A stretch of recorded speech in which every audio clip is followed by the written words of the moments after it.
like a Hellcat.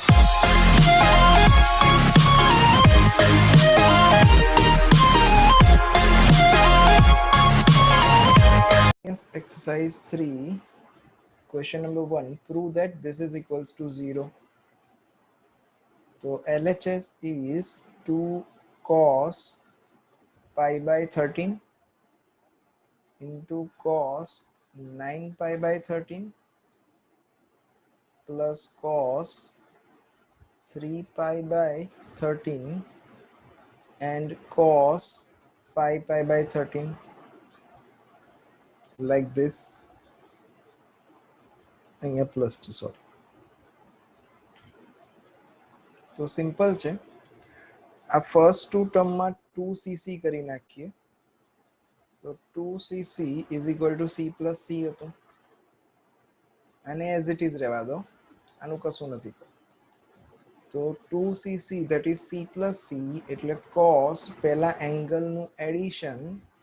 એટલે અહીંયા જો for the conveniency, so for the conveniency 9 pi by 3 is greater angle, તો 9 pi by 3 પહેલા લઈ લઉં છું and pi by 3 પછી લખું છું. મલ્ટિપ્લિકેશન છે તો ચાલે, 3 into 2 કહો કે 2 into 3 કહો, બંને સેમ જ થાય એ વાળી વાત છે. તો 2cc is c plus c એટલે c plus c માં શું હતું, પહેલા એંગલનું એડિશન. આમાં ડિવાઈડ બાય 2 નહોતું, ધ્યાન રાખજો, ફોર્મ્યુલામાં ડિવાઈડ બાય 2 નહોતું.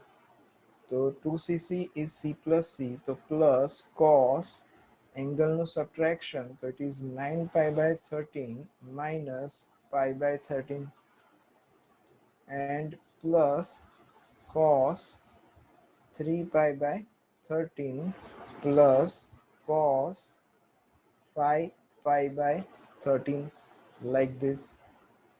એટલે આ શું થયું જો, 9 plus 1 10 pi by 13 થઈ ગયું. LCM લેવાની જરૂર નથી. તો this is 10 pi by 13 and અહીંયા cos સબટ્રેક્શન કરીશ તો 9 pi minus pi એટલે 8 pi by 13, like this. હવે આન્સરમાં આપણે શું લાવવાનું છે, 0 લાવવાનું છે. તો 0 ક્યારે આવશે, જ્યારે એક પોઝિટિવ નેગેટિવ હશે ત્યારે આવશે. તો અહીંયા આગળ આપણે જો 10 pi by 13 અને 8 pi by 13 છે એને કંઈક કન્વર્ટ કરવું પડશે. આ 3 pi by 13 as it is રહેવા દઉં અને cos 5 pi by 13 પણ એઝ ઇટ ઇઝ રહેવા દઉં. આપણે જેમ કન્વર્ટ કરતા હતા એમ કે નીચેનો નિયરેસ્ટ મલ્ટિપલ ઉપર સેટ કરવાનો. તો 10 pi by 13 છે, 10 ની આજુબાજુમાં 13 નો મલ્ટિપલ તો 13 જ આવે. એટલે 13 pi minus 3 pi by 13 individual divide કરું તો pi minus 3 pi by 13. એટલે આ જે cos 10 pi by 13 છે તો 10 pi by 13 ની જગ્યાએ આ લખાય આપણે pi minus 3 pi by 13. તો instead of cos 10 pi by 13, pi minus 3 pi by 13. Similarly, cos 8 pi by 13 છે તો 8 pi by 13 સેમ આવી જ રીતે સિમ્પ્લિફાઈ કરીએ. 8 pi by 13 તો 8 pi by 13 એટલે નીચેનો નિયરેસ્ટ મલ્ટિપલ, તો 13 નો મલ્ટિપલ 8 ની આજુબાજુમાં 13 જ થાય. એટલે 13 pi minus 5 pi કરવું પડે અને by 13 ઇન્ડિવિજ્યુઅલ ડિવાઈડ કરીએ એટલે pi minus 5 pi by 13 આવું થશે. તો cos અહીંયા આગળ pi minus 5 pi by 13, like this. બાકીના ટર્મ્સ as it is, આ cos 3 pi by 13 as it is and plus cos 5 pi by 13 as it is.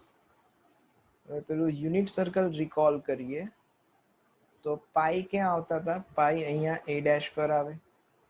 હવે આ માઇનસ છે, માઇનસ એટલે રોટેશન કઈ ડાયરેક્શનમાં, તો ક્લોકવાઇઝ ડાયરેક્શનમાં. ક્લોકવાઇઝ ડાયરેક્શન એટલે સેકન્ડ ક્વોડ્રન્ટ થાય, તો સેકન્ડ ક્વોડ્રન્ટમાં કોસ કેવું, નેગેટિવ. તો આ શું થઈ ગયું, this is minus cos 3 pi by 13. અને this is minus cos 5 pi by 13 અને બાકીના જે બે પ્લસ છે as it is plus cos 3 pi by 13 and plus cos 5 pi by 13. તો this is negative અને આ positive cancel થઈ જશે. તો negative positive બધું cancel, તો remains 0, which is RHS answer. Sin 3x plus sin x into sin x cos 3x minus cos x into cos x equal to 0. We need to prove that. Simple છે. LHSમાં અહીંયા s plus s formula કરી નાખું, અહીંયા c minus c formula કરી નાખું.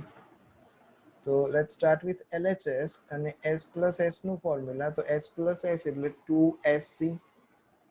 તો 2 sin એંગલનું addition divide by 2. તો 3x plus x એટલે 4x ડિવાઈડ બાય 2 એટલે 2x.